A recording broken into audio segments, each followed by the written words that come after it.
Welcome to the Old Soul, New Soul Astrology podcast with Robert Glasscock. We are now approaching the end of our series with the nodes of the moon, where Robert has been examining each combination, each axis of the nodes. And in today's episode, we're going to talk about Leo and Aquarius in the 5th house and the 11th. Robert? Well, thank you again, Thomas. And just a reminder for those who need one, with the moon's nodes axis, what you have to remember is their association with the moon and the lunar archetype itself. So namely, the association with security, early family dynamics, roots and ancestors, your own emotional needs and feelings, one's feelings about women and children, starting with your own mother.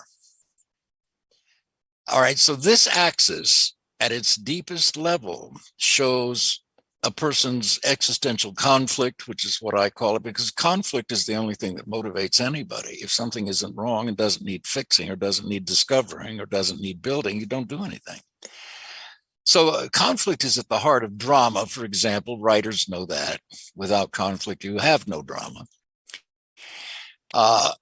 And this same nodal axis in a person's chart will show their karmic assets and liabilities, if you will, in a simplistic sense, or traits and situations that they are naturally good at or weak in, which can actually define a life and either make it or break it.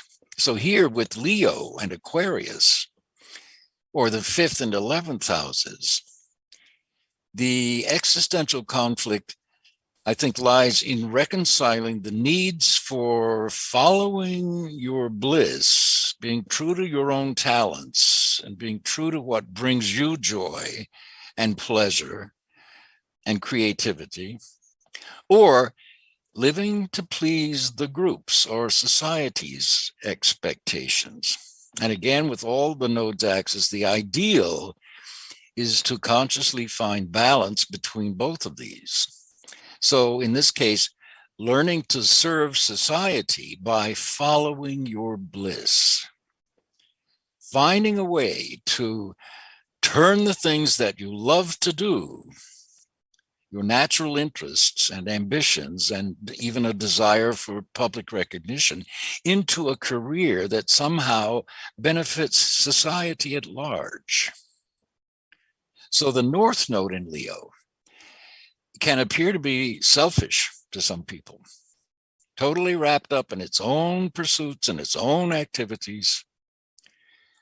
And they can naturally, these people, be drawn to gatherings and conventions and parties and entertainments, those kinds of things. And they often, these people with the North Node in Leo, have an ability to become popular in their communities or in their society or in their organizations. With the South Node in Leo, they may come across almost as impersonal or distant, sometimes even reluctant to be the center of attention or to stand out. South Node in Leo may try to form their identity by joining a particular group instead of actually finding themselves and their own quote unquote bliss first, and then finding groups that support and enhance their natural personal identity. So here's a classic example. Everybody in my town or circles, they all go to church. Therefore, I must go to church to do business and to fit in with the group, even though I'm not really a believer. Well, here's this existential or this karmic conflict, as you will, which gives our lives definition by motivating us to resolve it. So with this axis, they have to learn to, I think, avoid the trap of worrying what other people think of them and stop trying to keep up with or surpass the Joneses and be true to their own individual path that naturally brings interest and joy, and to love and honor their own uniqueness, even though it entails risks. So one of the potential dangers with this axis is honoring our own uniqueness at the expense of society, the group, which can even become pathological depending on aspects to these nodes. So, for example, selfishness taken to such extremes becomes criminal. I'm going to get what I want no matter what it takes.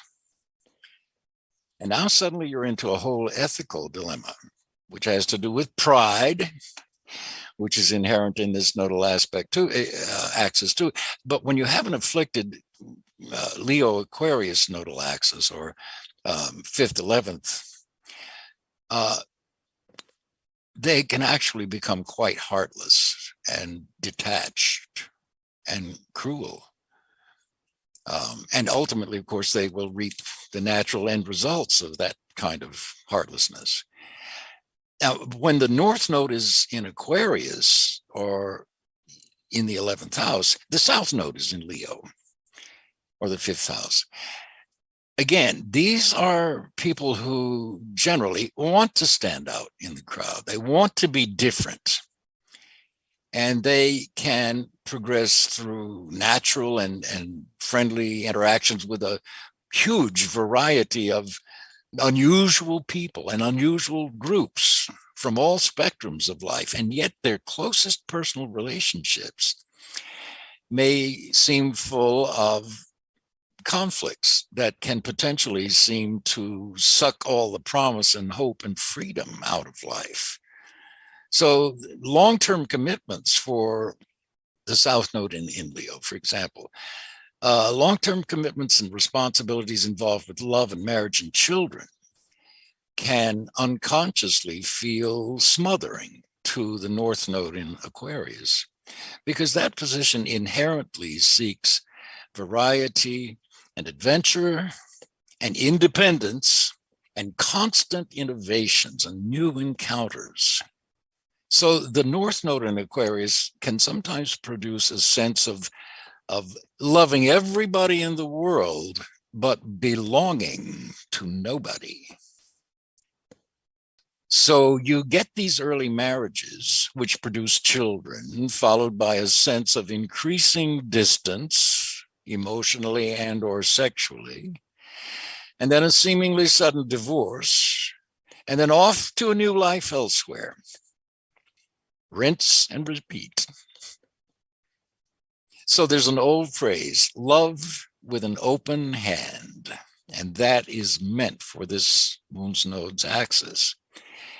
Everybody that you love is as free as you are and as deserving of respect as you are.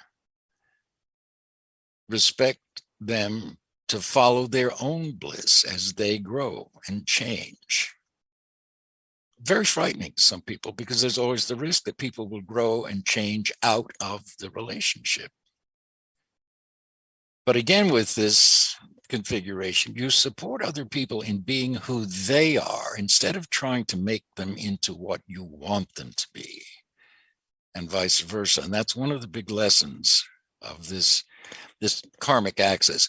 So these types often have very strong, very intense attractions and passions, but their best romantic and partnership opportunities will come through friendships first and then romance.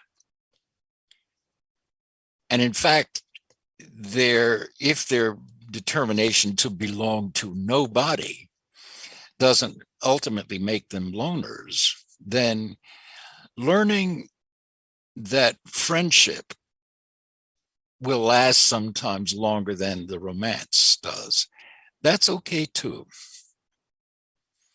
So it's an interesting axis to follow, but it basically has to do with being true to your own self-worth and to your own interest and your own creativity without making that at the expense of other people.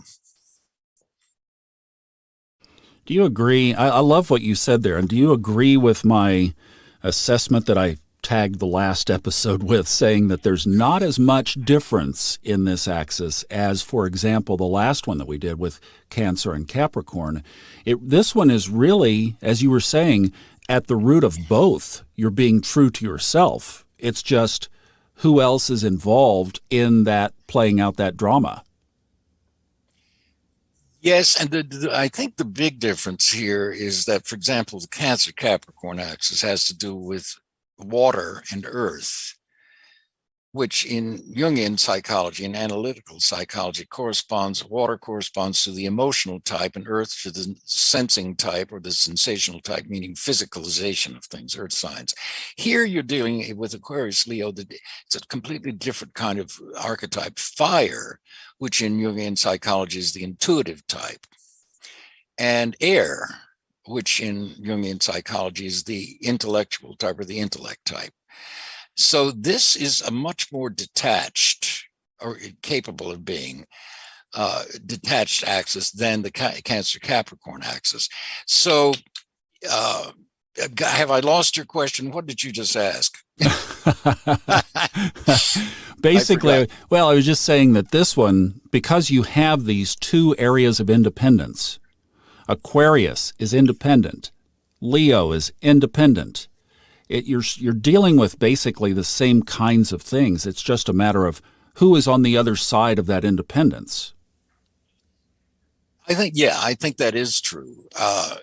This axis, look, Leo is, for my money, the moon in Leo is the best position you can have the moon in. I know it's not the sign of exaltation and so on, but the reason is, in my experience, the moon in Leo for men or women, especially in women, but in either case, is the most self-fulfilling position the moon can be in. Even if you have a really rough life, the moon in Leo is one of the most determinedly surviving in archetypes in all of astrology. It just is. And yes, it can seem to be selfish, but it really isn't. It can be a very generous position as well. But this conflict here is between finding and following your bliss or not, essentially finding the thing. I was very lucky to know pretty early in life that I wanted to have a creative kind of life. I wanted to go into the arts, and was from very early. I was playing piano and painting and taking all of that. I was at one point the youngest member of the International Brotherhood of Magicians. So I was levitating my sister when I was 12 years old.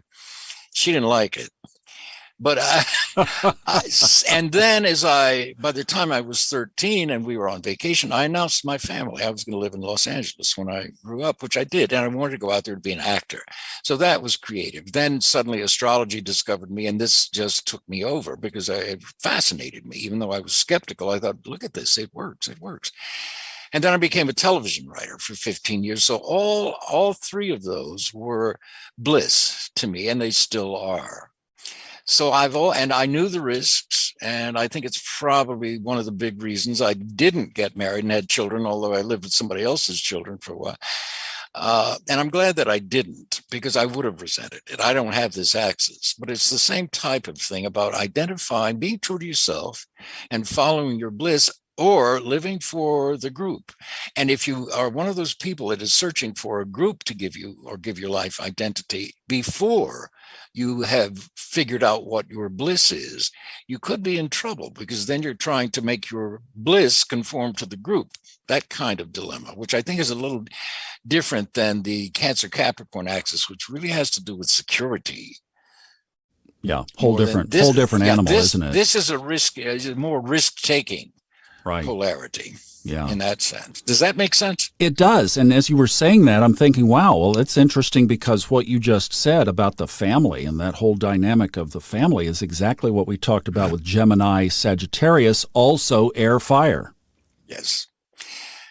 Yes, it's true. And especially with Gemini Sag axis, it's, again, if it's afflicted, it can be crazy making, literally crazy making. And, full of gaslighting and people not taking responsibility for what they say and do and how they act, starting with the parents as a rule. And this is a little bit different. These people It's not that they can't have mental problems too. Anybody can, but there's much less self-doubt in this configuration than there is with, say, the Cancer Capricorn axis. You know who you are, and you're going to set out to be That's it. That's right. Yeah, interesting. This is great. And very often, this same axis can make having children a big paramount thing in life too for these people, which is an absolutely valid and wonderful way to live. Is create some children and raise them well. That's the biggest challenge any of us could have.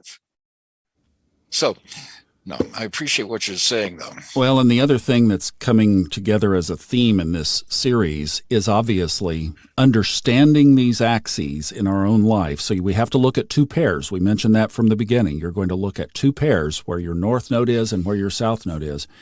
So the theme that's coming through here is that we understand this so that we can live into our soul's purpose. Exactly. And the other thing, don't forget the house positions. For example, if you have in any sign, if you have the north node in the first house, your own personality and your own looks, and you don't have to be classically beautiful or handsome, but you've got this kind of charisma of person. If you think of the first house as, say, the front door of the house, or the thing that people see, you have a north node there. People are going to be drawn to you because you have something that they are drawn to.